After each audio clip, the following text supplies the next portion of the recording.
Hey, it's me, Bonnie. Hey everyone, let's talk about Goku today. The design here is based on his look from Dragon Ball Superhero, which has one of my personal favorite looks for Goku, so it's good to have it in figure form. But let's find out if Bandai fucked it up or not.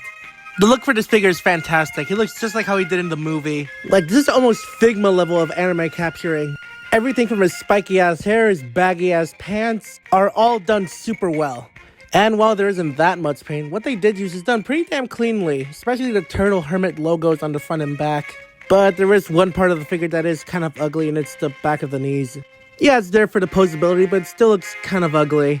Even the elbow joints are not the prettiest to look at.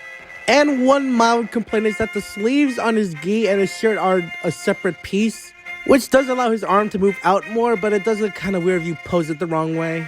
But at this point, I'll break my back stretching for complaints. So yeah, almost everything down to the littlest of wrinkles on his shirt is sculpted very nicely and cast in very appealing paint too. Even his belt is nicely painted. But on the topic of paint, these bright red sections that can be found throughout the figure, mostly on the sleeves, are apparently quite vulnerable to rubbing off. At least that's what I think it says. I don't know, I don't read this shit. Me personally, I've played around with this figure for quite a bit, and it's had a few tumbles throughout its time here. And I haven't seen too much rubbing off, so it seems to be pretty strong, but still something to keep in mind. That doesn't make the figure any less fun to play with, though. Which, speaking of playing... No! We gotta talk about the accessories first. Like any good figure worth their soul nowadays, he comes with alternate faces. Taking off his current face is no trouble. First thing you gotta do is rip off his hair, and then just... Oh my god. It's staring into my soul. This is some of the freakiest shit I think I've seen from any figure with alternate faces, including Figma's, and those were already creepy. Let me know down in the comments which one freaks you out more. Anyway, you come with this standard determined face, the same face but looking off to the side, this intense yelling face, and lastly this, no Chi-Chi, please don't hurt me, I'll be a good boy, I promise, face. All of which look fantastic and can be used in different posing options along with the hands. Speaking of which... these hands to replicate his iconic fighting stance. Fisted hands to replicate basically any scene from Dragon Ball. These more clawed spread open hands. And these really spread open hands, or jazz hands if you prefer. And a right instant transmission hand. Now while these accessories are great, I do really wish he came with some kind of effect part to recreate the Kamehameha. But if you have another figure that came with an effect part and you have a stand to plug it into, this actually doesn't look too bad. And it's bolstered thanks to all of the posability in this figure. Speaking of which, he has a lot of range at the head and at the neck. But more so looking down than up, but he can look up pretty alright. His arm can do a full 360, and it can move up that far before the sleeve kind of gets in the way. And again, the sleeve is in its own little peg. He has a bicep swivel and double jointed elbows too. His hands can swivel, they can move up and down, and they can move side to side if you rotate the peg.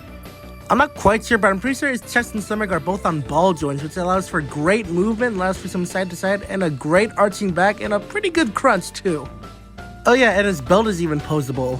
Here's a beautiful spread. His legs can kick pretty damn high up, and his knees can bend all the way in despite how baggy his pants are. And his feet are on a double ball joint, which allows for really good movement, can move up and down, it can swivel, and my favorite part, it has a toe bend, finally! The posability here is amazing. I've had a lot of fun taking pictures of this guy just in different poses.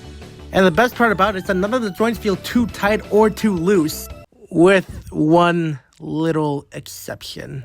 The peg at the hands are a little too tight for my liking. It can be kind of annoying, but it's not all that bad once you get the hang of it. And really, that's about it. This thing looks great, feels great, and is super fun to pose. Sucks I don't have any other Dragon Ball figures to compare it to. Ah well, size time. Here he is next to the Figma Kaguya Shinomiya, Figma Kyoko Sakura, and the Toy Biz Venom. The same Venom who once beat the shit out of Superman while he had help from Spider-Man. So that means, canonically, Venom beats Goku. Cry about it in the comments, you fucking nerds. And here he is next to the worst figure I ever reviewed. And some random Amazon box that showed up. Weird. If it wasn't obvious enough, I really like this figure. It's a total recommend for me if you're a fan of Dragon Ball Z. Or even just a fan of superposable action figures in general. And if you get him now, he's relatively cheap, only like $30 on Amazon. But that about wraps up this video. If you guys enjoyed it, please subscribe. There will be more videos on the way.